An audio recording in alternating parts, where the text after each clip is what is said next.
Vampire DLCs, bitch. The Black Ops Pass, debatably one of the most controversial topics in the gaming community at the moment, has really riled up fans of the Call of Duty franchise, and for good reason. Let's talk about it.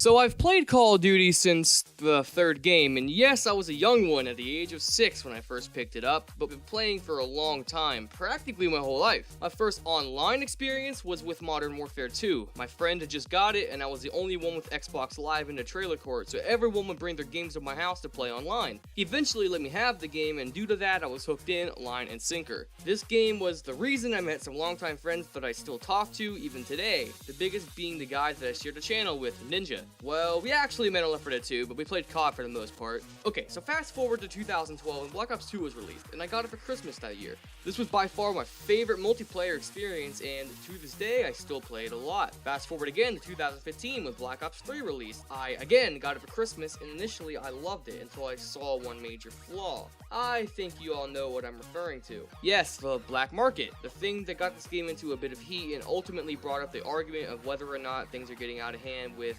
the loot boxes, something that we all just kind of blew off until Battlefront 2 released, and that game got slandered for promoting gambling, and I mean, come on, yeah, you basically had to. The amount of time you had to put into the game for a simple hero, I mean, come on. Throughout the second half of this decade, the loot box controversy has been pretty loud, not just in gaming communities, but in the government itself. And when COD World War II released, people felt insulted because they were using the same fucking practices that got them in some heat with Infinite Warfare. Alright, so I spent a good minute saying this up, but I promise we're finally to the subject. Obviously, I'm not the first to discuss this here on YouTube. However, I felt like it would be a good topic to start off with as a comeback for this channel. The Black Ops Pass. It's no secret that's pissing off the majority of people, including me. I mean, the second I saw it, I knew I wasn't buying the game. Technically, Infinite Warfare was my last Call of Duty game I purchased, but I only did so because they had the bundle Modern Warfare Remastered with it. I hardly touched Infinite Warfare, so I like to consider Black Ops 3 as my last new COD game that I purchased and put time into. Now, in case you haven't heard, the Black Ops Pass is something that's been around since the original game, with the difference of it being called the Season Pass. With Black Ops 1, 2, and to an extent even 3, the Season Pass was a one-time payment that granted you all the DLC packs, and with Black Ops 2,